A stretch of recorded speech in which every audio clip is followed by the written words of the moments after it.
Bab 11. Bab 11. Tommy memasang ekspresi bingung saat duduk di kursi penumpang depan. Ia memberi isyarat kepada pengemudi untuk menepi dan menghentikan mobil sebelum ia menyuruh pengemudi untuk turun bersamanya. Corin yang berwajah cemberut memegang ujung kaos putih besar itu dengan kedua tangannya dan perlahan mulai menariknya ke atas. Jeremy meletakkan dahinya malas di buku-buku jarinya. Pandangannya yang acuh tak acuh tertuju padanya, dan ada sedikit keceriaan di kedalaman matanya yang tampan. Kembali ke Alpha Enterprises, Richard, sang manajer umum, ditegur keras oleh bosnya Alfred karena praktik ketenaga kerjaan yang tidak pantas dengan membiarkan kerabat masuk tanpa perilaku yang pantas. Alfred juga memberinya ultimatum, bahwa jika ia gagal menemukan cara untuk menutupi kerugian hari itu dan terjadi kegagalan dalam mencapai kerja sama dengan Holden dalam proyek itu, ia harus berkemas dan pergi seperti kerabatnya yang idiot. Richard putus asa, jadi dia pergi untuk menghubungi kontak-kontaknya dan mencari solusi. Saat dia sedang khawatir apakah dia bisa mempertahankan pekerjaannya atau tidak, dia melihat mobil Jeremy terparkir di pinggir jalan. Jeremy masih ada di dekat situ. Sungguh keberuntungan yang luar biasa. Dia bisa menggunakan kesempatan itu untuk menjelaskan kepada Jeremy alasan kesalahan dalam rencananya dan, dalam prosesnya, mencoba menyelamatkan sedikit harapan dari situasi yang tidak ada harapan itu. Dengan mengingat hal itu, Richard memarkir mobil di dekatnya dan berlari menuju MPV Mercedes-Benz hitam di depan. Kaca jendela kendaraan mewah itu dilapisi kaca film tebal, sehingga orang di luar kendaraan tidak dapat mengetahui apakah ada orang di dalam. Richard dengan hati-hati melihat ke jendela mobil dan berteriak, "Tuan Jeremy. Apakah Anda di dalam mobil, Tuan Jeremy? Tuan Jeremy." Kedap suara yang digunakan di mobil mewah juga sama bagusnya, jadi suara Richard tidak terdengar ke dalam mobil. Apakah mobilnya kosong? Apakah Tuan Jeremy pergi ke suatu tempat? Kemana dia pergi? Richard melihat sekelilingnya tetapi tidak melihat seorang pun di sekitarnya, jadi dia meletakkan tangannya di gagang pintu dan mencoba membuka pintu. Saat itu, Jeremy yang masih berada di dalam mobil bersama Corin, memasang ekspresi acuh tak acuh dan tidak menunjukkan niat untuk membantu Corin keluar dari kesulitannya. Sementara itu, Corin tidak berniat untuk menyerah begitu saja kepada pria itu. Lagi pula, dia baru saja diganggu oleh saudara perempuannya pagi itu, dan jika dia tidak mengambil sikap saat itu juga, dia akan diperlakukan seperti orang lemah oleh keluarga Holden selama 3 bulan ke depan. Corin menggertakkan giginya dan melepas kaosnya. Untungnya, dia mengenakan singlet kecil di baliknya. Mungkin bahannya tidak terlalu tebal, tetapi tidak terlalu terbuka. Mata Jeremy sedikit membeku, dan alisnya berkerut. Apakah dia benar-benar akan melepas bajunya? Tiba-tiba, pintu mobil terbuka, membiarkan sinar matahari dan udara dingin masuk ke dalam mobil. Sebuah kekuatan kuat menarik Corin sebelum dia sempat bereaksi. Begitu matanya melihat sesuatu yang kabur, aroma ambergris yang maskulin dan menyenangkan bercampur dengan tembakau memenuhi lubang hidungnya, dan jantungnya mulai berdebar kencang. Jeremy bereaksi sangat cepat, dan hanya butuh sepersekian detik untuk menutupi tubuh Corin dengan jas yang sebelumnya ia lepas dan sisihkan. Ia kemudian mendekap tubuh Corin agar tubuh telanjangnya tidak terlihat oleh orang lain. Richard membuka pintu dan kebetulan melihat Tuan Jeremy sedang menggendong seorang wanita di tangannya. Wajah wanita itu terbenam di dada Tuan Jeremy, dan dia terbungkus pakaian pria. Saat pandangannya turun ke bawah, dia hanya bisa melihat kaki wanita itu yang ramping dan indah. Tercengang, rahangnya hampir ternganga ke tanah. Tidak butuh waktu lama baginya untuk menyadari bahwa ia telah melihat sesuatu yang seharusnya tidak dilihatnya, dan ia langsung berkeringat dingin. Saya sangat maaf, Tuan Jeremy. Saya menelepon Anda dari luar, tetapi saya tidak mendapat jawaban, jadi saya. Jeremy terus memeluk wanita itu erat-erat di tangannya dan menatap dingin sebelum membentak, "Pergi sana." Richard segera menutup pintu mobil dan menyeka keringat di dahinya. Ia merasa gugup sekaligus gelisah. Dia pasti dikutuk setelah mengganggu waktu pribadi Jeremy, novel drama. Corin dipeluk begitu erat hingga hampir kehabisan napas. Dia harus sedikit bergerak dari pelukannya untuk mengeluarkan kepalanya dari jaketnya yang seperti kepompong. Sambil mengerutkan kening, dia bertanya, "Apa yang sedang Anda lakukan, Tuan?" Jeremy menundukkan kepalanya dan menatap gadis dalam pelukannya. Ada jejak ketidaksenangan di wajahnya. Dia terkejut karena wanita itu masih bisa marah padanya. Kalau saja dia membiarkan situasi ini begitu saja tanpa melakukan apapun, dia pasti sudah melihatnya telanjang bulat. Dia mulai bertanya-tanya apakah wanita itu punya rasa malu. Setelah tersadar dari lamunannya, Jeremy yang tampak murung melepaskannya dari pelukannya dan berkata dengan sungguh-sungguh, "Pakai baju itu sekarang juga. Kau sekarang adalah nona muda Holden, dan setiap kata dan tindakanmu mewakili Holden. Lain kali, jangan pernah melakukan sesuatu yang memalukan seperti melepas bajumu tanpa alasan yang jelas." "Memalukan? Bukankah kau yang memintaku melepasnya?" Corin tersenyum sinis. "Kurasa ini artinya aku mendapat izinmu untuk memakai bajumu, iya." Jeremy mengernyit sedikit, namun ada sedikit seringai di sudut bibirnya. Wanita muda ini benar-benar orang yang pendendam. "Teruskan." Corin mendengus, minggir ke satu sisi, dan mengenakan kemejanya. Jeremy tidak menatapnya lagi. Ia memalingkan mukanya, berdiri, dan membanting pintu mobil hingga tertutup saat ia turun dari kendaraan. Richard gemetar seperti daun saat menjelaskan semuanya kepada Tommy. "Tuan Tommy, saya tidak melakukannya dengan sengaja. Bisakah Anda menjelaskannya kepada Tuan Jeremy atas nama saya?" Tommy mendengar suara pintu mobil tertutup dan melihat Jeremy mendekati mereka. "Tuan." Richard merasakan hawa dingin di tulang belakangnya dan segera membungkuk untuk meminta maaf. "Tuan Jeremy, saya minta maaf. Saya minta maaf. Saya tidak bermaksud membuka pintu tadi." Mata hitam Jeremy tampak dingin dan tegas. "Apa yang kau lihat?" Richard terdiam sejenak dan menggelengkan kepalanya dengan keras. Tidak ada sama sekali." Tommy melangkah maju, membungkuk, dan memohon ampun. "Tuan, adik Anda menelepon tadi, dan saya pergi ke samping untuk menjawab panggilan itu. Itu salah saya karena tidak menyadari ada seseorang yang mendekati mobil." Jeremy melirik Tommy dengan acuh tak acuh dan tidak berkata apa-apa. Ia menundukkan kepala, menyalakan sebatang rokok, lalu menoleh ke arah Richard. "Iya, kau sudah mengikutiku ke mobilku, jadi katakan padaku, mengapa kau di sini?" Richard langsung berkata, "Tuan Jeremy, nama saya Richard Channing dari Alpha Enterprises. Kita baru saja bertemu di perusahaan. Saya di sini untuk menjelaskan kesalahan yang Anda lihat hari ini.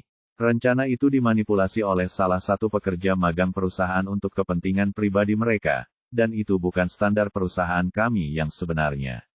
Saya harap Anda memberi kami kesempatan lagi untuk menunjukkan yang sebenarnya." Jeremy mengisap rokoknya dan mengernyitkan alisnya yang tampan. "Dimanipulasi? Apakah dia yang memperbaiki sistem komputermu?" Richard terdiam sejenak, lalu menggelengkan kepalanya dengan canggung. Tidak, itu satu lagi. Tapi jangan khawatir, karena kedua pekerja magang itu telah dipecat, dan kami jamin tidak akan ada lagi kesalahan di masa mendatang. Kalau kamu punya waktu, mungkin kamu bisa." "Tidak." Ekspresi Jeremy menjadi gelap dan dia melirik kursi belakang mobil dari sudut matanya. "Dia dipecat." Jeremy memberi isyarat pada Tommy dengan sekilas pandang. Ia menduga Corin sudah berpakaian, jadi ia berbalik dan berjalan menuju mobil. Richard buru-buru mengikutinya dari belakang. "Tuan Jeremy, ini proyek yang bagus, dan yang saya minta hanyalah Anda memberi saya sedikit waktu. 20 menit sudah lebih dari cukup." Tommy tidak menyembunyikan rasa tidak senangnya saat menghentikan Richard dan memperingatkan, "Dia sudah menjelaskan bahwa dia tidak punya waktu, Richard. Tidak ada gunanya mengganggunya." Richard terdiam sejenak dan tidak berani mengganggu Jeremy lebih jauh. Ia mundur ke sisi jalan, mengantar mereka pergi sambil membungkuk, dan menyaksikan Mercedes-Benz mewah itu melaju pergi di depan matanya. Memenuhi permintaannya adalah hal terakhir yang ingin Jeremy lakukan, apalagi dengan seorang wanita yang menunggunya di dalam mobil. Richard tidak punya pilihan selain mencari kesempatan lain di lain hari. Saat itu, Corin merasa udara di dalam mobil terlalu pengap, jadi dia menurunkan jendela perlahan untuk membiarkan udara segar masuk. Richard menatap mobil itu dan benar-benar tertegun. Wanita di mobil Jeremy itu sangat mirip dengan Corin, yang telah dipecatnya sebelumnya hari itu. Bab 12. Corinne telah mengenakan kembali kaos Jeremy, tetapi dia mengenakan jaket yang diberikan Jeremy karena dia merasa sedikit kedinginan setelah membiarkan udara luar masuk lewat jendela. Kudengar kau sekarang menganggur. Corinne mendengar suara berat Jeremy saat dia menatap tanpa tujuan ke pemandangan yang lewat di luar jendela mobil. Bibir Corinne berkedut. Ya, dan itu semua berkatmu. Jeremy membolak-balik dokumen di tangannya. Saya memberi perusahaan kesempatan, tetapi masih ada kesalahan yang seharusnya tidak terjadi. Menurut standar saya, rencana seperti itu tidak memiliki nilai investasi apapun. Corinne menguap, jelas karena dia sedikit mengantuk. Oh, Anda tidak perlu memberitahu saya alasannya, Tuan. Lagi pula, saya bukan lagi karyawan Alpha Enterprises. Jeremy terdiam sejenak. Ia terus membolak-balik dokumen dan berkata dengan nada santai, jika kamu mencari perusahaan untuk magang, maka hentikan mobilnya. Corinne menyela kalimatnya dan menjulurkan kepalanya keluar jendela mobil. Matanya tampak berbinar seolah-olah dia telah melihat sesuatu. Begitu pengemudi menginjak rem, Corinne membuka pintu dan turun. Dalam sekejap, ia berlari ke halte bus di depan dan melompat ke dalam bus yang baru saja tiba. Ia duduk di dekat jendela, mengulurkan tangan dari dalam, dan mengacungkan jempol ke arah Mercedes-Benz di belakangnya. Kemudian, ia perlahan-lahan membalikkan jempolnya menjadi jempol ke bawah, yang jelas-jelas menunjukkan rasa jijiknya terhadap mereka. Tangan kecilnya kembali ditarik ke dalam bus saat bus itu melaju perlahan. Pelipis Tommy mulai berdenyut saat melihat itu. Corinne benar-benar karakter yang unik. Sebagai catatan, tidak ada seorang pun di seluruh ibu kota baru, atau bahkan seluruh negeri, yang berani menunjukkan kekasaran seperti itu di depan Jeremy. Tuan, dia membawa jas Anda. Pembangunan International Trade Center akan selesai sore ini, dan Anda harus menghadiri acara pemotongan pita. Minta seseorang membawakan satu lagi untukku. Jeremy menurunkan alisnya dan terus melihat dokumen-dokumen itu dengan wajah muram. Benar, Tommy kemudian berkata, Tuan, ketika adik Anda menelepon saya tadi, dia mengatakan bahwa dia dirawat di rumah sakit. Jeremy mendongak sedikit. Dia baik-baik saja terakhir kali aku melihatnya. Kenapa dia dirawat di rumah sakit? Tommy menyampaikan apa yang Francine katakan kepadanya. Nah, Nona Corinne mencelupkan kepala adikmu ke dalam mangkuk toilet, menyebabkan dia minum beberapa teguk air toilet. Kau tahu bagaimana adikmu sedikit haus akan kebersihan, dan dia sangat muak dengan apa yang terjadi sehingga dia terus muntah sejak pagi. Akhirnya, dia mengalami dehidrasi sehingga dia harus dikirim ke rumah sakit dan dipasangi infus. Dan apa kata dokter? Dokter bilang penyakitnya tidak terlalu serius. Beri dia infus dan makanan, dan dia akan kembali normal dalam beberapa hari. Tetap saja, dia ribut sekali ingin kamu membalasnya dan memberi pelajaran pada Nona Corinne. Ekspresi Jeremy tetap tidak berubah. Nenek selalu memanjakan Francine, dan dia selalu menjadi gadis yang keras kepala. Corinne mungkin memiliki kepribadian yang tangguh, tetapi dia tidak akan mengambil inisiatif untuk menyebabkan masalah. Masalah apapun, biarlah Francine belajar dari kesalahannya kali ini. Semoga saja, dia bisa mengendalikan emosinya suatu saat nanti. Kita tidak perlu repot-repot mengurusinya. Tommy terkejut melihat betapa tolerannya Jeremy terhadap Corinne.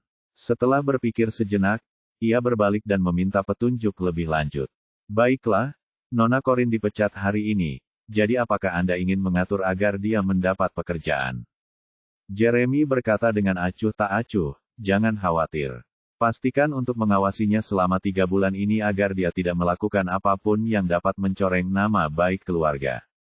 Dipahami. Awalnya Tommy punya kesan bahwa Jeremy mempunyai perasaan lain terhadap Corinne, tetapi setelah pernyataan itu, ia menyimpulkan bahwa ia mungkin terlalu banyak berpikir. Namun, itu masuk akal. Satu-satunya wanita yang diinginkan Jeremy adalah putri keluarga Rivera, dan perasaannya terhadap wanita itu tidak berubah bahkan setelah bertahun-tahun berlalu. Sayangnya, perseteruan antara keluarga Holden dan keluarga Rivera membuat mereka berdua sulit untuk menikah. Itulah alasan Jeremy tetap melajang, dan itulah juga alasan kakeknya sangat ingin memaksanya menikah. Corinne naik bus pulang ke rumah agar ia bisa mengemasi barang-barangnya. Karena ia harus bekerja sama dengan lelaki tua aneh itu dan tinggal di kediaman keluarga Holden selama 3 bulan, ia perlu memiliki pakaiannya sendiri untuk dikenakan alih-alih mengenakan pakaian lelaki itu sepanjang waktu. Dia bertemu Sherlyn segera setelah dia memasuki rumah. Sherlyn sedang tidak bekerja, karena telah keluar dari industri hiburan. Ia selalu berpura-pura di depan Corinne, dan hal itu tidak berbeda pada saat ia melihat Corinne telah kembali. Oh, ternyata kamu. Kukira itu pengantar makanan. Corinne tidak ingin bicara omong kosong dengan Sherlyn, jadi dia berjalan melewatinya dan langsung naik ke atas. Namun, Sherlyn bersikeras menghalangi, dan dia melakukannya sambil menatap Corinne dengan jijik. Apakah itu jas pria yang kau kenakan? Kau tidak pulang ke rumah tadi malam, jadi mungkinkah kau tidur dengan pria sembarangan? Sebelum Corinne sempat menjelaskan, Sherlyn mulai berteriak keras, "Ayah! Ibu, lihat apa yang dikenakan Corinne." Marvin keluar dari kamar setelah mendengar teriakan Sherlyn, dan dia langsung memasang wajah masam saat melihat jas di tubuh Corinne. "Kenapa kamu pakai jas pria, Corinne? Apa yang kamu lakukan saat kamu keluar tadi malam?" Ketika Liliana muncul dari belakang dan melihat apa yang terjadi, dia langsung membuat ekspresi panik. Ini keterlaluan. Bagaimana bisa kau berlenggak-lenggok memakai pakaian pria padahal kau bahkan belum menikah? Kami keluarga Keru adalah keluarga yang baik. Sherlyn pun mengikuti dan berteriak, "Ayah!" Corinne menghabiskan malamnya mencari pria di jalanan bahkan ketika dia menolak semua pria baik yang diperkenalkan ibu kepadanya melalui kencan buta. Bagaimana dia bisa melakukan itu? Wajah Marvin menjadi semakin jelek, dan dia berkata dengan marah, "Katakan yang sebenarnya, Corinne. Ada apa dengan pakaian di tubuhmu?" Corinne dengan tenang menjelaskan situasi tersebut kepada ayahnya, "Pakaianku basah karena air kotor secara tidak sengaja pagi ini. Aku meminjamnya dari seseorang supaya aku bisa memakai sesuatu. Aku harus mengembalikannya setelah aku mencucinya." Sherlyn mendengus. "Dipinjam? Mana ada yang percaya?" Marvin tidak sepenuhnya percaya dengan ceritanya. "Lalu, apa yang kamu lakukan saat kamu keluar sepanjang malam tadi?" "Saya menemukan kamar untuk disewa kemarin," jawab Corinne, "dan saya menginap di sana selama 1 malam. Saya akan kembali hari ini untuk mengemasi barang-barang saya karena saya akan menginap di sana di masa mendatang." Dia menganggap rumah keluarga Holden sebagai tempat yang disewanya, dengan harga sewa selama 3 bulan dari waktunya. Marvin mengerutkan kening. "Kau akan pindah. Mengapa kau ingin pindah jika kau sudah punya rumah?" Liliana berdiri di sampingnya dan berkata dengan nada yang menyindir, "Mungkinkah Corinne menginap di rumah pria lain? Tidak pantas bagi 2 orang yang belum menikah untuk tinggal bersama. Jika dia kehilangan kesucian dan martabatnya, dia tidak akan bisa menikah di masa depan. Bahkan reputasi keluarga kita akan hancur." Sherlyn bergumam sinis, "Puff. Nggak ada gunanya ngomongin soal kesucian kalau dia bermalam di luar dan pulang pakai pakaian pria sembarangan." Ekspresi wajah Marvin menjadi semakin cemberut saat dia menatap Corinne dengan penuh kekecewaan. Corinne menatap Liliana dan Sherlyn sebelum berkata sambil tersenyum, "Terima kasih atas perhatian kalian berdua, tapi aku bukan siapa-siapa. Tidak ada yang peduli dengan hal memalukan apa yang kulakukan. Sangat sedikit saudara kita yang ingat aku. Ada bahwa tidak ada yang saya lakukan akan merusak reputasi Kerus. Sebaliknya, kakak perempuanku Sherlyn adalah seorang bintang. Dia begitu terkenal sehingga sedikit gosip pun dapat menyebar seperti api di berita yang sedang tren. Dialah yang seharusnya memperhatikan kesucian dan martabatnya. Jangan biarkan para jurnalis yang tidak bermoral itu memanfaatkan kesempatan untuk menulis tentangmu yang diurus oleh seorang sugar daddy. Bibi Liliana akan sangat khawatir padamu jika kamu tidak bisa menikah."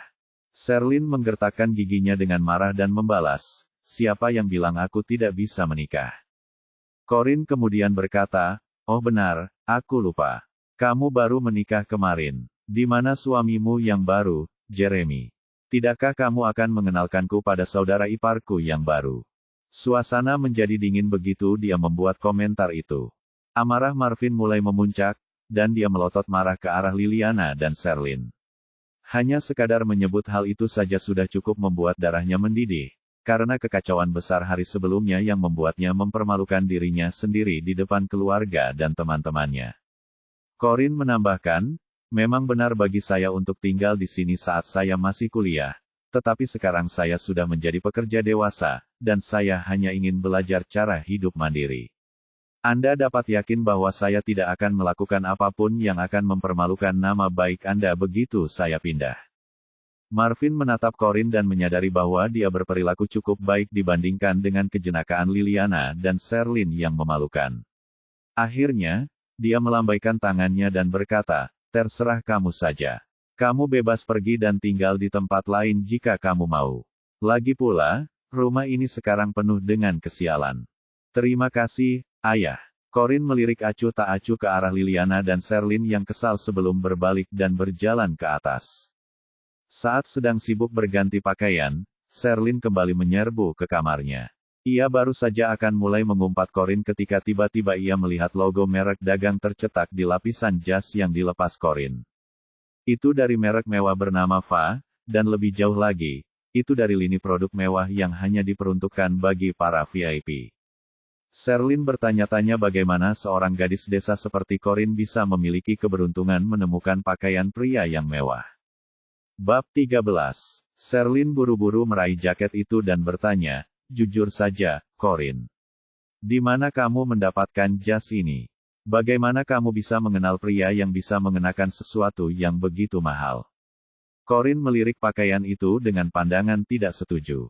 Apakah harganya mahal? Seorang paman, baik hati, meminjamkanku pakaian itu.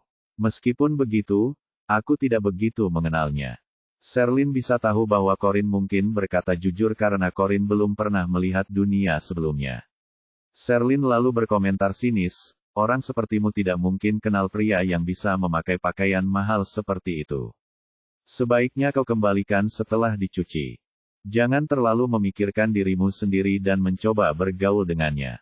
Pria dengan selera yang baik tidak akan pernah menyukai gadis desa sepertimu. Corinne terkekeh acuh tak acuh. Ngomong-ngomong, kamu belum menjawab pertanyaanku sebelumnya. Di mana suamimu? Wajah Sherlyn langsung berubah masam. Melihat Corinne tampaknya tidak tahu detailnya, dia bersikap angkuh dan berkata, ahem. Kemarin aku berubah pikiran di menit-menit terakhir dan memutuskan untuk tidak menikah lagi. Aku ingin tetap menjadi wanita kelas atas yang melajang, tidak perlu suami. Kau memutuskan untuk tidak menikah. Corinne mengangkat sebelah alisnya karena penasaran. Kenapa? Keluarga Holden adalah keluarga kelas 1. Apakah kau memandang rendah keluarga seperti mereka? Sherlyn mendengus dengan nada meremehkan. Siapa peduli jika mereka keluarga kelas 1? Aku bisa memilih untuk menikahi pria manapun yang kuinginkan. Yang harus kulakukan hanyalah ini. Dia membuat gerakan menggoda dengan jari telunjuknya. Jeremy tidak pernah punya pacar, meskipun dia sudah berusia 30 tahun, jadi cukup jelas bahwa dia punya semacam masalah kesehatan di sana. Dia bahkan mungkin tidak bisa melakukannya. Aku yakin sekali tidak akan menikahi seseorang hanya untuk menjalani pernikahan yang membosankan. Tidak peduli seberapa terobsesinya dia padaku atau seberapa keras dia memohon untuk menikah denganku. Corinne hampir tertawa terbahak-bahak saat mengangguk. Kau benar-benar telah memikirkannya dengan matang. Kau berhasil menghindari masalah besar, jadi selamat. Setelah mengemasi barang bawaannya, Corinne membawanya dan meninggalkan rumah setelah berpamitan sebentar dengan Marvin. Sherlyn, di sisi lain, diam-diam mulai menyetir untuk mengejar taksi Corinne. Ia ingin mencari tahu siapa yang meminjamkan jaket itu kepada Corinne. Situs gacor Vlogitoto. Dapatkan bonus new member 100%. Lagi pula, seseorang yang bisa memesan pakaian pesanan mewah seperti itu hampir pasti memiliki kekayaan bersih miliaran. Pernikahan yang gagal itu sungguh memalukan. Jika dia bisa menggunakan kesempatan itu untuk bersama dengan seorang pria yang tinggi, kaya, dan tampan, dia akhirnya bisa mendapatkan kembali harga dirinya di hadapan semua saudara dan teman-temannya. Taksi melaju ke arah Old Town Street dan berhenti di sana. Corinne keluar, menyeret tasnya ke sebuah restoran kecil yang kumuh, dan duduk sendiri untuk makan. Di kejauhan, Sherlyn duduk di dalam mobil dan mencibir. Ia pikir Corin akhirnya berhasil mencapai sesuatu dalam hidup setelah bisa meminjam pakaian mahal seperti itu, tetapi Corin yang malang masih makan di restoran kumuh. Mungkin sulit bagi Corin untuk menghilangkan kebiasaan buruknya. Sherlyn sedang tertawa cekikikan ketika seseorang mengetuk jendela mobilnya. Ia menurunkannya dan yang terlihat hanyalah seorang polisi lalu lintas berwajah tegas. Anda tidak boleh parkir di sini. Ini pelanggaran peraturan lalu lintas. Saya butuh SIM Anda, tolong. Anda akan diberi hukuman karena pelanggaran Anda. Sherlyn mendengus dan berkata dengan tidak senang, apa salahnya parkir di sini kalau tidak ada orang di sekitar? Saya seorang tokoh masyarakat yang terkenal, dan saya parkir di sini hanya karena saya khawatir akan menyebabkan kemacetan lalu lintas jika penggemar saya mengenali saya dan mengerumuni saya saat saya keluar dari mobil. Ini juga demi kebaikanmu, loh. Aku membantumu meringankan bebanmu. Petugas lalu lintas itu tidak tergerak. Status Anda tidak relevan. Ini adalah jalan pejalan kaki, dan tidak seorang pun diizinkan parkir di sini. Apa yang Anda lakukan merupakan pelanggaran hukum, dan jika Anda bersikeras menolak bekerja sama, saya akan menegakkan hukum dan menderek mobil Anda. Apa beraninya kau? Sherlyn melepas kacamata hitamnya. Lihatlah baik-baik siapa aku. Kau tidak tahu berapa juta penggemarku di internet. Sebaiknya kau berhati-hati atau aku akan membuat semua penggemarku menuntutmu. Petugas lalu lintas bahkan tidak memandangnya saat ia mengambil walkie-talkie dan memanggil truk derek untuk datang. Sherlyn menjadi marah dan melompat keluar mobil untuk bertengkar dengan petugas lalu lintas. Keributan yang terjadi menarik perhatian sekelompok orang yang lewat. Saya masih gak akan percaya 2 bulan lalu saya akan punya rambut. Minum 1 cangkir ini sebelum tidur, turunkan 14 kg dalam 2 minggu. Meskipun begitu, hanya sedikit yang mengenalinya, dan semua orang menuduhnya bertindak tidak senonoh. Merasa terhina, Sherlyn tidak lagi membiarkan kesombongannya lepas. Dia hanya bisa menyaksikan tanpa daya ketika mobil kecilnya ditarik pergi oleh truk derek, dan dia kemudian kebetulan melihat Corin keluar dari restoran kumuh itu setelah menghabiskan makanannya. Sherlyn langsung teringat akan tujuannya ke sana dan tidak lagi peduli bahwa mobilnya sedang diderek. Ia segera menjauh dari kerumunan dan membuntuti Corin. Corin masuk ke pusat perbelanjaan besar di Old Town Street dan langsung menuju ke toko utama merek mewah, di mana ia mulai memilih pakaian tanpa bersembunyi dari pandangan. Bola mata Sherlyn hampir keluar dari rongganya saat ia melotot dan mengamati segala sesuatu dari kegelapan. Sherlyn menyimpulkan bahwa Corin jelas-jelas telah merencanakan sesuatu. Tidak ada penjelasan tentang bagaimana ia bisa mendapatkan uang untuk berbelanja di toko-toko mewah dan bahkan memilih dari bagian yang paling mahal. Begitu Corin memilih pakaian, dia keluar melalui pintu di sisi lain toko mewah itu. Sherlyn masih mengejar Corin ketika manajer toko menyapanya dengan ramah dan menghentikannya. Kami telah mengemas semua pakaian yang Anda pilih, Nona Sherlyn. Apakah Anda membayar dengan uang tunai atau kartu kredit? Ekspresi bingung muncul di wajah Sherlyn. Kamu pasti salah. Aku baru saja masuk ke tokomu. Manajer toko tersenyum dan berkata, bukankah Anda aktris terkenal Sherlyn Keru? Asisten Anda datang ke sini sebelumnya dan memilihkannya untuk Anda sesuai dengan ukuran Anda. Kami sudah mengemasnya untuk Anda, jadi Anda tinggal membayarnya. Sherlyn hanya bisa mengerutkan kening. Apa yang sebenarnya terjadi? Aku datang ke sini sendirian tanpa membawa asisten. Aku juga tidak pernah berencana membeli pakaian dari tokomu. Beberapa pramuniaga toko berkumpul dan berbisik-bisik di antara mereka. Apakah pakaian itu terlalu mahal untuknya? Lihat apa yang dikenakannya. Gayanya benar-benar ketinggalan zaman. Aktris lainnya sangat murah hati saat datang ke toko kami. Sherlyn tampaknya agak miskin. Kudengar dia keluar dari industri ini beberapa hari yang lalu. Jadi kurasa dia sedang kekurangan uang. Sherlyn menatapnya dan berkata, siapa bilang aku tidak mampu membelinya? Aku hanya tidak suka gaya berpakaianmu. Manajer toko berkata dengan cerdik, jangan khawatir, Nona Sherlyn. Ini adalah gaya terbaru musim ini, dan guru mode Raw Voice secara pribadi mendesainnya. Ini adalah lambang mode. Akan sangat disayangkan jika Anda tidak mampu membelinya. Siapa bilang aku tidak mampu membelinya? Aku punya banyak uang. Ambil kartuku. Sherlyn lebih menghargai reputasinya daripada apapun, dan dia tidak tahan mendengar komentar sinis yang dibisikkan oleh semua pramuniaga toko itu di antara mereka sendiri. Dia menggertakkan giginya, memberikan kartunya, dan menyaksikan beberapa ribu dolar menghilang dari rekeningnya dengan sekali gesekan. Dia akhirnya menyadari bahwa Corinne lah yang merekayasa seluruh situasi setelah menyadari bahwa dia membuntutinya. Petugas lalu lintas yang datang untuk menderek mobil itu sebelumnya mungkin juga ulah Corinne. Novel drama. Terkutuklah kau, Corinne. Ketika Sherlyn keluar dari toko mewah itu sambil membawa tas belanjaannya, ia berlari secepat angin untuk mengejar Corinne. Ia ingin Corinne mengembalikan mobil itu dan mengganti semua uang yang telah ia keluarkan. Sayang, dia terlambat selangkah. Karena Corinne sudah naik taksi lain begitu Sherlyn sampai di pintu masuk pusat perbelanjaan. Sherlyn memanggil taksi dan memerintahkan sopirnya untuk mengikutinya. Taksi Corinne akhirnya membawanya ke pusat kota, di mana dia keluar, dan menyeret tas kopernya ke sebuah rumah yang sangat megah dengan desain yang agak kuno. Ekspresi tidak percaya terpancar di wajah Sherlyn, karena setiap jengkal tanah di pusat kota harganya sangat mahal, dan hanya orang-orang terkaya yang mampu membangun rumah pribadi di sana. Bagaimana bisa si jalang Corinne itu berlenggak-lenggok di tempat seperti itu?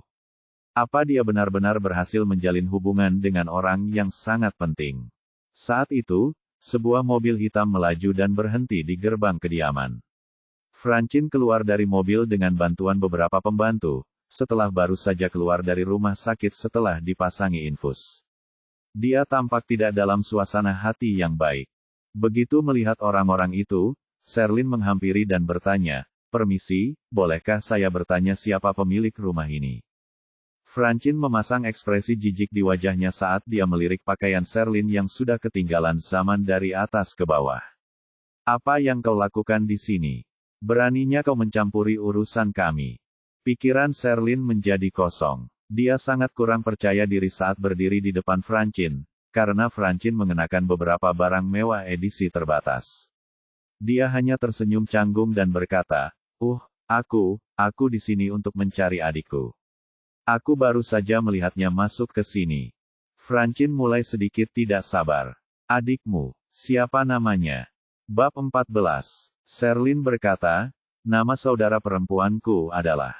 Francine tiba-tiba mencium bau parfum yang menyengat di tubuh Sherlyn dan muntah-muntah.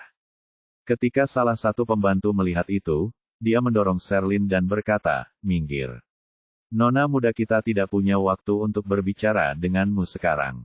"Nona muda, apakah Anda baik-baik saja?" Francine muntah-muntah sampai hampir pingsan, dan dia membutuhkan bantuan para pembantu sebelum masuk. Sherlyn sangat kesal karena dia disingkirkan bahkan sebelum pertanyaannya dijawab.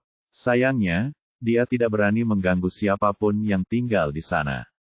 Pengemudi Holden menurunkan jendela dan memberinya nasihat. "Pergilah sekarang. Kau seharusnya tidak usah ikut campur di tempat seperti ini." Sherlyn menoleh dan bertanya, "Apakah Anda sopir keluarga ini? Bisakah Anda memberitahu saya siapa yang menginap di sini?" Sopir itu menjawab dengan hati-hati, "Saya tidak bisa mengungkapkan informasi itu kepada Anda, tetapi saya mendengar bahwa keluarga tersebut baru saja merekrut sekelompok pembantu baru. Kakak Anda mungkin salah satunya." Novel drama. "Apakah Corinne di sini untuk menjadi pembantu?"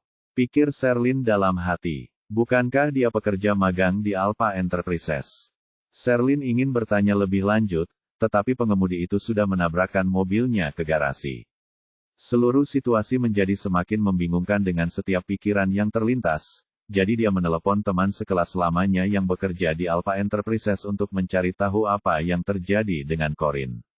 Melalui percakapan itu, dia mengetahui bahwa Corinne telah dipecat. Dipecat? Itukah sebabnya Corinne bekerja sebagai pembantu di rumah ini? Semua omongan tentang mencari rumah untuk disewa itu bohong. Dia harus pindah ke sini karena dia harus bekerja 24 jam sehari sebagai pembantu.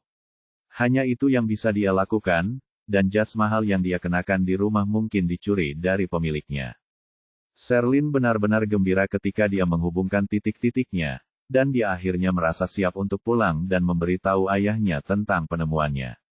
Di lantai 2 rumah besar Holden, Corin bersandar malas di dekat jendela dari lantai sampai ke langit-langit dan menyeringai saat melihat Sherlyn pergi dengan gaya berjalan angkuh. Siang hari berikutnya tiba, seorang wanita tua yang anggun dibantu keluar dari humve panjang dan masuk ke dalam rumah. Ketika Francine melihat wanita tua itu, dia berlari ke arahnya dan berkata, "Nenek. Nenek di sini. Saya meminta seseorang memesankan tiket penerbangan paling awal hari ini setelah saya menerima telepon Anda." Pamela Holden, nenek Francine dan Jeremy, tampak patah hati saat melihat cucunya. "Francine, sudah lama sejak terakhir kali saya melihatmu, tetapi berat badanmu tampaknya turun drastis."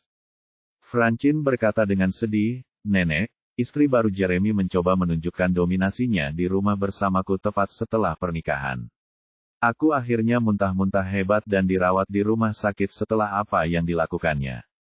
Pamela, sebagai wanita tua yang sehat dan kuat, memiliki kilatan tajam di matanya. "Saya tertarik melihat apa yang terjadi dengan cucu menantu baru saya ini, dan di mana dia menemukan keberanian untuk menindas cucu perempuan saya yang berharga. Bisakah seseorang menjatuhkan gadis Corin itu, tolong?" Francine membantu Pamela naik ke sofa dan memeluknya erat-erat sambil mengucapkan berbagai kata-kata manis. "Corin akan mendapatkannya hari ini. Aku tidak sabar melihat nenek memberinya pelajaran." Setelah beberapa saat, Corin diturunkan oleh pengurus rumah tangganya. "Kau Corin." Pamela menatapnya dari ujung kepala sampai ujung kaki. Corin mengangguk. "Satu-satunya. Ada yang bisa saya bantu, Nona tua?"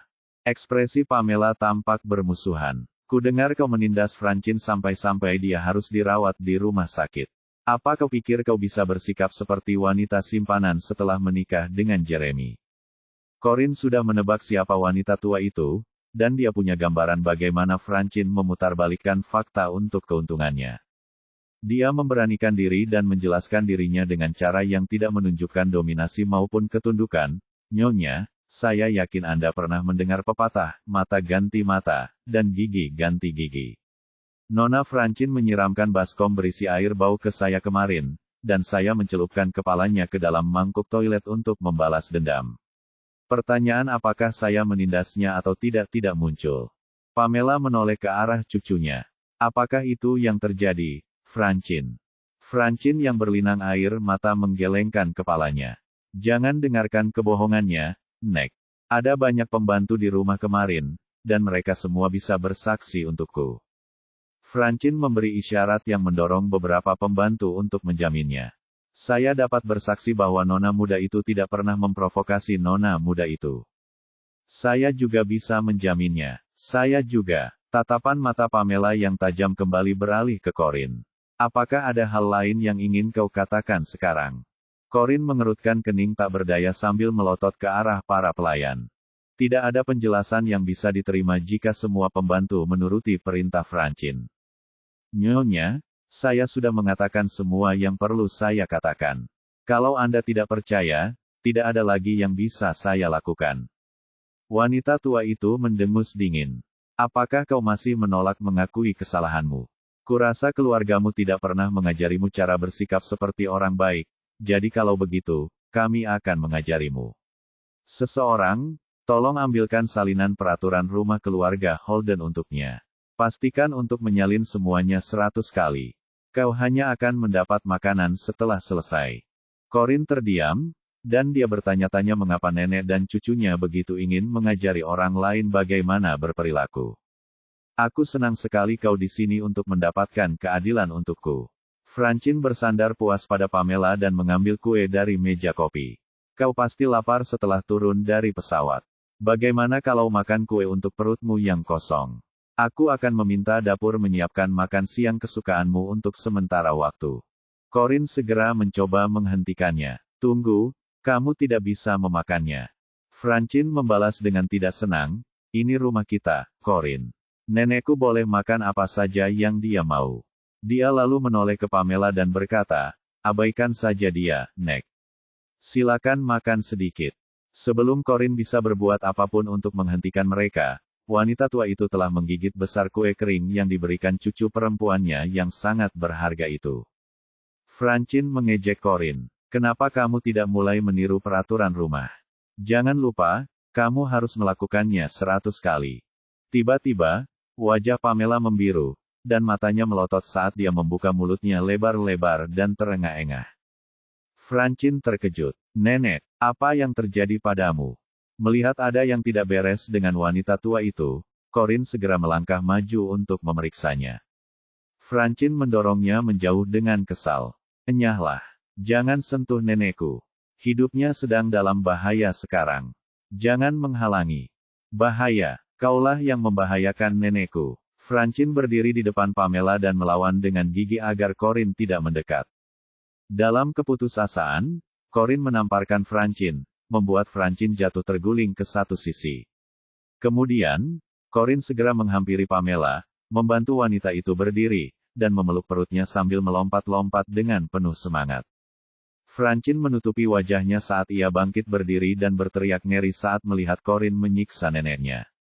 Ah, Corinne sudah gila. Ia ingin membunuh nenek. Kenapa kalian semua hanya berdiri di sana? Selamatkan nenekku.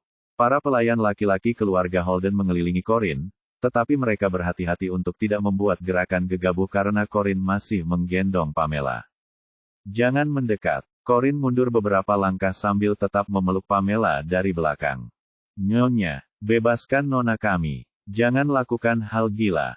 Tiba-tiba, terdengar suara tegas bertanya, ada apa dengan semua keributan ini?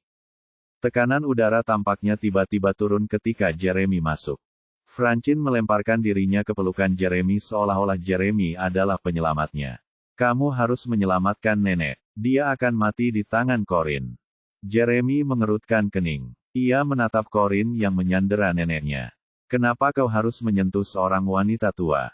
Corinne hendak menjelaskan, tetapi Francine menyela lagi. Dia membuat nenek marah, dan dia menghukumnya dengan menyuruhnya menaati peraturan rumah. Dia membalas dendam pada nenek karena dia tidak bisa menerima hukuman seperti itu. Jeremy, wanita itu gila. Kamu harus segera menceraikannya. Jeremy menyingkirkan Francine si tukang bikin onar dan menyerahkannya pada Tommy. Matanya yang penuh bahaya menatap tajam ke arah Corinne saat ia memerintahkan, jika kau ingin hidup, sebaiknya kau lepaskan nenekku sekarang juga. Corinne berkata, tunggu. Jeremy mulai tidak sabar. Untuk apa? Pamela mulai batuk-batuk hebat, dan saat itulah Corinne akhirnya melepaskan wanita tua itu. Para pelayan Holden segera mengelilingi wanita tua itu dan menolongnya. Ketika Jeremy melihat neneknya terbatuk-batuk hebat dan terengah-engah, ia pun mencengkeram leher Corinne dan bertanya, dari mana kamu punya nyali untuk melakukan hal seperti itu kepada nenekku? Kaki Corinne tergantung di udara dan wajahnya memerah. Dia bisa merasakan aura pembunuh yang pekat melalui mata merah Jeremy. Bab 15. Wajah Corinne berubah ungu. Saat itu, Pamela mengatur napasnya dan mengembik dengan cemas, Jeremy, lepaskan dia. Jeremy segera melepaskan genggamannya dan melemparkan Corinne ke samping sebelum menghampirinya dan bertanya, bagaimana perasaanmu? Pamela melambaikan tangannya dengan lemah. Tidak apa-apa, sebelumnya, ada biji buah prem yang tersangkut di tenggorokanku, tetapi Corinne menyelamatkanku dengan menggunakan manuver Heimlich. Lihat biji buah prem di tanah itu. Aku meludahkannya. Jeremy terdiam sejenak dan melirik ke arah biji buah prem yang tidak mencolok di tanah. Kemudian, dia menatap Corinne sekali lagi, sedikit mengernyit. Corinne bangkit dari lantai dan mengusap lengannya yang terasa sakit setelah dilempar Jeremy ke lantai tanpa ampun. Ia kemudian menghampiri Pamela dan menjelaskan, saya memanggang kue-kue itu sendiri pagi ini, Bu. Saya cenderung membiarkan buah prem tanpa biji karena saya lebih suka rasa pahit yang muncul saat Anda memanggangnya. Namun, kue itu tidak cocok untuk orang tua, jadi saya mohon maaf atas hal itu. Dia membungkuk dengan tulus sebelum menegakkan tubuhnya dan menatap Jeremy. Anda harus memanggil dokter untuk memeriksanya, Tuan, maksud saya, Jeremy. Di akhir kalimatnya, dia berbalik dan naik ke kamar. Jeremy merasakan gelombang emosi campur aduk saat melihat punggung Corinne yang tegak dan ramping. Seluruh kejadian itu membuat Pamela sedikit takut, dan dia baru tertidur setelah dibantu masuk ke kamar. Sore harinya, dokter keluarga datang untuk memeriksanya, dan dia mengukur tekanan darahnya. Diambil untuk memastikan bahwa dia baik-baik saja. Setelah dokter keluarga itu pergi, wanita tua itu mendapatkan kembali sebagian tenaganya dan berkata, "Bisakah kamu menunggu di luar sebentar, Francine? Ada sesuatu yang ingin kukatakan kepada saudaramu." Francine agak enggan pergi karena dia ingin mendengarkan percakapan mereka, tetapi tatapan tegas Jeremy membuatnya tidak punya pilihan selain pergi. Ketika hanya mereka berdua yang tersisa di kamar, Jeremy berjalan ke tempat tidur dan bertanya, "Ada apa, Nek?" Pamela tersenyum hangat dan menatap cucunya yang tinggi dan tampan. "Aku baik-baik saja sekarang, Jeremy." "Saya senang mendengarnya." Pamela bertanya, "Saya penasaran bagaimana kamu bisa mengenal Corinne." "Itu hanya kebetulan." Pamela mengangguk pelan. "Dia anak yang baik. Aku sangat menyukainya." Ada sekilas keterkejutan di mata Jeremy, dan matanya yang tampan menyipit sedikit. "Apakah kau berkata begitu hanya karena dia menyelamatkanmu?" Itu meningkat dengan cepat, mengingat bagaimana dia memberi Corinne beberapa hukuman beberapa saat sebelum dia kembali ke rumah. Ada binar kekaguman di mata Pamela. Dia tenang saat menghadapi situasi sulit, dan dia tidak mencoba menunjukkan dominasi atau membuat dirinya terlihat lemah lembut di hadapanku. Daripada menangis dan mengeluh saat Anda salah memahami tindakannya, dia datang kepadaku hanya untuk menjelaskan semuanya dengan tenang dan meminta maaf atas apa yang terjadi. Dia wanita yang bijaksana dan pengertian. Jeremy tetap diam setelah mengingat bagaimana dia hampir memenggal kepalanya saat dia mencekiknya karena marah. "Kamu belum tidur dengannya, kan?" Pokok bahasan berubah terlalu cepat hingga Jeremy terdiam di tempatnya. Pamela menggoda, "Demi Tuhan, kamu sudah berusia 30-an. Kenapa kamu malu sekali?" Jeremy terdiam. "Jeremy, aku tahu kau terburu-buru menikah hanya untuk menenangkan kakekmu yang keras kepala, tapi menurutku kau memilih istri yang baik. Pernikahan bukanlah permainan anak-anak, kau tahu. Aku berharap kalian berdua bisa hidup bahagia bersama di masa depan." Jeremy merasa tidaklah pantas untuk menjelaskan seluruh situasi kepadanya.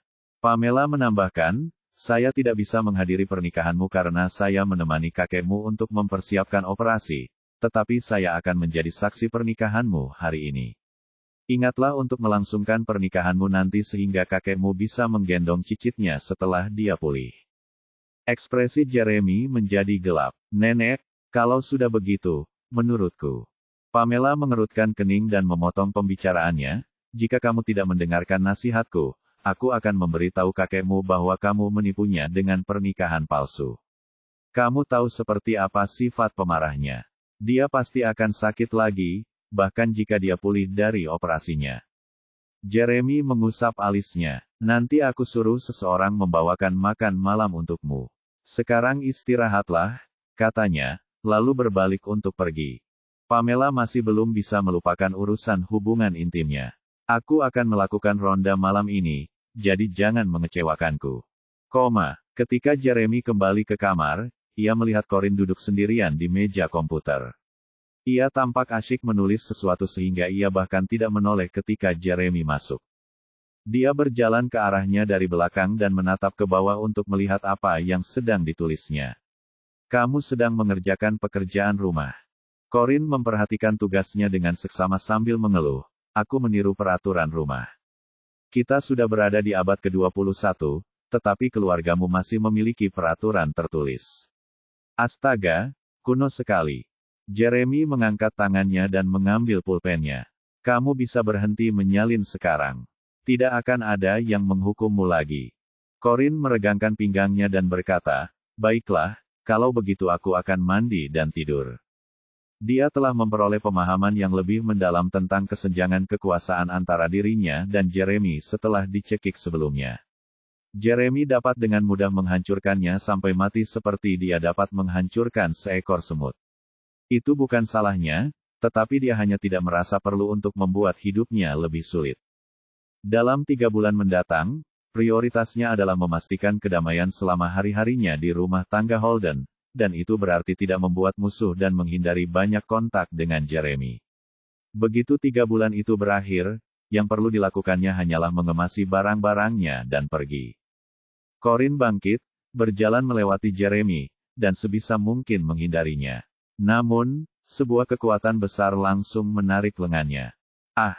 Dia mengerutkan kening kesakitan. Apa yang sedang Anda lakukan, Tuan? Jeremy menyipitkan matanya ke arahnya. Aku heran kau tahu bagaimana rasanya sakit. Telapak tangannya yang besar baru saja mencengkeram bagian lengannya yang paling sakit.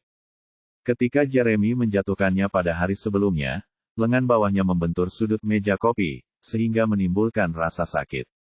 Rencananya untuk menghindari konflik apapun menjadi kacau karena sikap Jeremy yang suka membuat onar. Corin memasang wajah masam. Tidak, terima kasih. Terkejut, Jeremy melepaskannya dan berkata dengan suara pelan, turunlah dan biarkan dokter keluarga mengobati lukanya.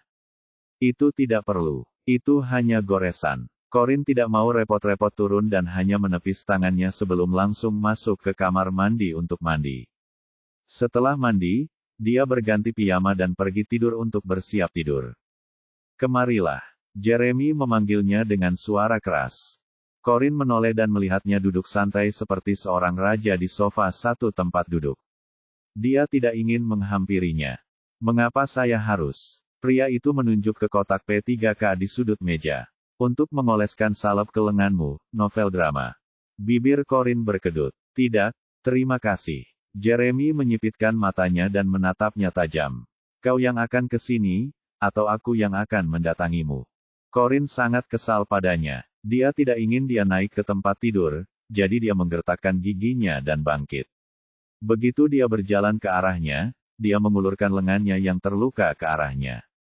Baiklah, cepatlah. Pembantu itu telah membawakan kotak P3K, dan Jeremy bermaksud membiarkan Corin menangani lukanya sendiri. Namun, tampaknya Corin salah memahami maksud Jeremy dan berasumsi bahwa Jeremy ingin melakukannya untuknya. Jeremy belum pernah melayani siapapun sebelumnya, dan dia juga tidak akan melayani siapapun di masa mendatang. Tetap saja, ia membuka kotak P3K, membuka tutup minyak obat berwarna kemerahan, dan mencelupkan kapas ke dalam botol sebelum dengan lembut mengoleskannya ke luka di lengan bawah gadis itu. Sebenarnya, Corin sengaja mengulurkan tangan Jeremy kepadanya untuk melampiaskan amarahnya, tetapi dia tidak pernah menyangka Jeremy akan membantunya mengoleskan salep itu.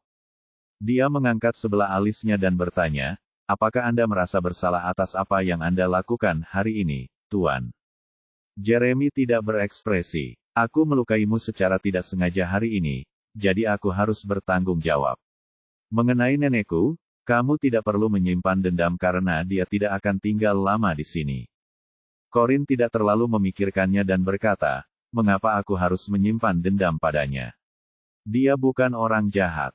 Jeremy menatapnya. Yah, dia menghukummu karena menaati peraturan rumah. Tidakkah menurutmu dia orang jahat? Corin mencibir. Menurutmu, apakah orang jahat akan menghukummu hanya karena meniru? Menyalin mungkin adalah hukuman terberat yang dapat dipikirkan orang baik. Semua orang jahat yang kutemui sebelumnya selalu. Dia menghentikan kalimatnya di tengah jalan, membuat Jeremy mengerutkan kening. Selalu apa? Corin tidak merasa perlu berbagi pengalamannya dengan seseorang yang tidak dikenalnya dengan baik.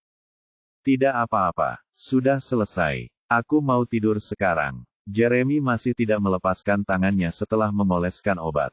Corin mengira Jeremy masih khawatir tentang kesepakatan mereka, jadi dia menegaskan komitmennya terhadap kesepakatan itu.